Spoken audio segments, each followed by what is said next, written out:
ആധുനിക ടെന്നീസിന്റെ ചരിത്ര വഴികളിൽ വേറിട്ടു നിന്ന ഒരാൾ. കളിയുടെ സവിശേഷതയിൽ മറ്റൊരാൾക്കും അത്ര എളുപ്പം അനുകരിക്കാൻ സാധിക്കാത്ത റാക്കറ്റ് വഴക്കം, കളിമൺകോട്ടിലെ അപ്രമാദിത്വം ഇത്രയധികം പ്രദർശിപ്പിച്ച ഒരേ ഒരാൾ. സ്പാനിഷ് ഇതിഹാസം റാഫേൽ നദാൽ. ടെന്നീസ് മതിയാക്കുമ്പോൾ ഒരു യുഗത്തിനാണ് തിരശ്ശീല വീഴുന്നത്. കരുത്തും തന്ത്രവും കൈമുതലാക്കിയ അസാമാന്യ പ്രതിഭയാണ് നദാൽ. കരിയറിൽ ഉജ്ജ്വല ഫോമിൽ നിൽക്കെ പരിക്കു വേട്ടയാടിയപ്പോൾ ദീർഘനാൾ പുറത്തിരുന്ന് ഇച്ഛാശക്തിയോടെ കളത്തിലേക്ക് തിരിച്ചെത്തി വീണ്ടും നേട്ടങ്ങൾ വെട്ടിപ്പിടിച്ച അപാരതയുടെ പേരുകൂടിയാണ് അയാൾ. കളിമൺകോട്ടിലെ ചക്രവർത്തി. 14 ഫ്രഞ്ച് ഓപ്പൺ കിരീടമടക്കം 22 ഗ്രാൻഡ് സ്ലാം നേട്ടങ്ങളുടെ പകിട്ടുണ്ട് നദാലിന്. 2008 ഒളിമ്പിക് സിംഗിൾ സ്വർണവും 2016 ഒളിമ്പിക്സ് ഡബിൾസ് സ്വർണ്ണ നേട്ടങ്ങളും കരിയർ സ്ലാമും ഗോൾഡൻ സ്ലാമും സ്വന്തമാക്കിയ ടെന്നീസ് ചരിത്രത്തിലെ അപൂർവ താരങ്ങളിൽ ഒരാൾ. ഫ്രഞ്ച് ഓപ്പണിൽ ദീർഘനാൾ അടക്കിവാണതിന്റെ ഐതിഹാസിക ചരിത്രമുണ്ട് നദാലിന്. 14 തവണ റോളണ്ട് ഗാരോസിൽ നദാൽ തലയുയർത്തി നിന്നു. 2005, 2006, 2007, 2008, 2010, 2011, 2012, 2013, 2014, 2017, 2018, 2019, 2020, 2022 ഈ വർഷങ്ങളിലാണ് നദാൽ ഫ്രഞ്ച് ഓപ്പൺ നേടിയത്. 2005 മരിയാന പ്യുവർട്ടയെ വീഴ്ത്തിയാണ് റോളണ്ട് ഗാരോസിലെ തേരോട്ടത്തിന് നദാൽ തുടക്കമിട്ടത്. 2 വർഷം മുമ്പ് കാസ്പർ റൂഡിനെ വീഴ്ത്തി 14ാം തവണയും ഇവിടെ കിരീടമുയർത്തി. ഒരു ടൂർണമെന്റിൽ ഇത്രയും തവണ വ്യക്തിഗത ചാമ്പ്യനാകുന്ന സംഭവം കായിക ചരിത്രത്തിൽ തന്നെ അപൂർവതയാണ്. കളിമൺകോട്ടിലെ തുടരെ 81 മത്സരങ്ങൾ ജയിച്ച ഏക താരവും നദാൽ തന്നെ.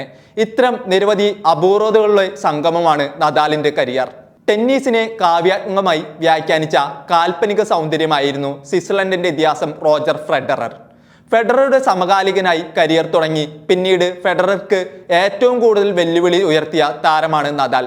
പിൽക്കാലത്ത് ഇരുവരും തമ്മിലുള്ള പോരാട്ടങ്ങൾ ടെന്നീസിലേക്ക് എത്തുന്ന പിൻഗാമികൾക്കുള്ള പാഠപുസ്തകം കൂടിയാണ്. തികച്ചും വിഭിന്നമായ 2 ടെന്നീസ് ശൈലികളുടെ കാമ്പുള്ള പോരാട്ടങ്ങൾ ഏറെക്കാലം കായിക ലോകം സാക്ഷികളായി. ടെന്നീസ് ചരിത്രത്തിലെ ഏറ്റവും സമോഹന ഓർമ്മകളാണ് ഫെഡറർ നദാൽ പോരാട്ടങ്ങൾ. ഇരുവരും ചേർന്നുള്ള സഖ്യം ഫെഡാൽ എന്നും അറിയപ്പെട്ടു. 2008 വിംബിൾട്ടൺ പോരാട്ടത്തിന്റെ ഫൈനൽ ടെന്നീസ് ചരിത്രത്തിലെ ഐതിഹാസിക മത്സരമായിരുന്നു. 4 മണിക്കൂറും 48 മിനിറ്റും നീണ്ട പോരാട്ടത്തിൽ നദാലിന്റെ കഞ്ഞി വിംബിൾട്ടൺ കിരീട നേട്ടം. നദാലിന് ഫ്രഞ്ച് ഓപ്പണും ഫെഡറർക്ക് വിംബിൾട്ടണുമായിരുന്നു അപ്രമാദിത്വമുള്ള ടൂർണമെന്റുകൾ. 2003 2009 ഇടയിൽ ആദ്യമായാണ് അന്ന് ഫെഡറർ വിംബിൾട്ടണിൽ നദാലിന് മുന്നിൽ വീണത്. 6-4, 6-4, 6-7, 6-7, 9-7 എന്ന സ്കോറിനാണ് നദാൽ ഫെഡററുടെ വെല്ലുവിളി അതിജീവിച്ചത്. കളത്തിലെ എതിരാളികളാണെങ്കിലും പുറത്തിരുവരും ആത്മസുഹൃത്തുക്കളാണ്. ഇരുവരും ചേർന്ന് നിരവധി ചാരിറ്റി സംരംഭങ്ങളും നടത്താറുണ്ട്. ഫെഡറർ അവസാനമായി ഡബിൾസ് കളിച്ച് ടെന്നീസ് കരിയറിന് വിരാമമിട്ടപ്പോൾ സഹതാരമായി കളിച്ചത് നദാലായിരുന്നു. ഫെഡറർ മത്സരശേഷം വികാരാധീനനായി പൊട്ടിക്കരഞ്ഞപ്പോൾ നദാലും കണ്ണീരണിഞ്ഞത് ലോകം കണ്ടു. അത്ര ആഴത്തിലായിരുന്നു ഇരുവരും തമ്മിലുള്ള ആത്മബന്ധം. ചെറുപ്പത്തിൽ ഫുട്ബോളിൽ മികവ് കാണിച്ച നദാൽ പക്ഷേ ഏതാണ്ട് 10 വയസ്സോടെ ടെന്നീസ് തെരഞ്ഞെടുക്കുകയായിരുന്നു. 1997 സ്പാനിഷ് ജൂനിയർ ചാമ്പ്യൻഷിപ്പ് കളിച്ചാണ് താരം പ്രൊഫഷണൽ ടെന്നീസ് പോരാട്ടങ്ങൾക്ക് തുടക്കമിടുന്നത്. പിന്നീട് ടെന്നീസ് കളിയെ കരുത്തിന്റെ സാധ്യതയിൽ പുതുവ്യാഖ്യാനം ചെയ്ത നീണ്ട യാത്ര. ടെന്നീസിന്റെ മഹിത പാരമ്പര്യത്തിൽ വേറിട്ടു നിന്ന മനുഷ്യനാണ് നദാൽ. ബാക്ക് ഹാൻഡും ഫോർ ഹാൻഡും എയ്സുകളും യഥേഷ്ടം കരുത്തോടെ ആ റാക്കറ്റിൽ നിന്ന് കാലങ്ങളോളം സഞ്ചരിച്ചു. കളിക്കളത്തിൽ കറുതെന്ന പോരാളിയായിരുന്നു അയാൾ. ഷോട്ടുകൾ പിഴച്ചാലോ പോയിന്റുകൾ നഷ്ടമായാലോ അമ്പയറുടെ തീരുമാനം തെറ്റുമ്പോഴോ ഒന്നും റാക്കറ്റ് തല്ലി തകർക്കാനോ ശാപവാക്കൾ ഉരുവിടാനോ നദാൽ നിന്നില്ല. ഏറ്റവും മാന്യമായി തന്നെ അയാൾ തന്റെ കർമ്മം നിർവഹിച്ച് ടെന്നീസ് പ്രേമികളുടെ ഹൃദയം കീഴടക്കി.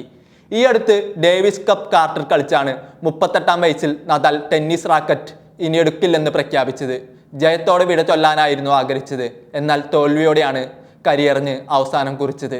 മത്സരശേഷം നദാൽ ഇങ്ങനെ പറഞ്ഞു: 2004 ഡേവിസ് കപ്പിലെ അരങ്ങേറ്റ മത്സരം ഞാൻ പരാജയപ്പെട്ടു. ഇപ്പോഴിതാ അവസാന മത്സരവും തോറ്റിരിക്കുന്നു. ഒരു കാലചക്രം പൂർത്തിയായി. ടെന്നീസിന്റെ മഹിത ചരിത്രത്തിലെ വേറിട്ട അധ്യായം അവസാനിച്ചു. നദാലിനു സമം നദാൽ മാത്രം. കരുത്തും ബുദ്ധിയും ഭാവനയും ഒത്തുചേർന്ന അപൂർവ ടെന്നീസ് കാലത്തിന് നദാലിസത്തിന്റെ സ്വപ്ന സഞ്ചാരത്തിന് അങ്ങനെ വിരാമമായിരിക്കുന്നു. Waytonikah.com, the exclusive Muslim matrimonial site.